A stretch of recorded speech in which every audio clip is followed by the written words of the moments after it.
Hello, in this video I'm gonna show you how to unfold your Motus Scooty Lite 10 when it's in the folded position like that. So first of all, we'll need to go right here. You can see this click button.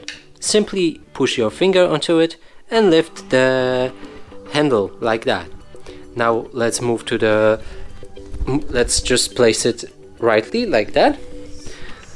And now in order to lock it, we'll need to push this mechanism like that and then lock it with this other mechanism. And right now our scooty is ready to go, but watch out when it's actually like that without the lock mechanism, because it can fall down and hit your head, and that's not very convenient. And that's it for this video. Hope you like it. Please consider subscribing to our channel, leave a like and a comment below.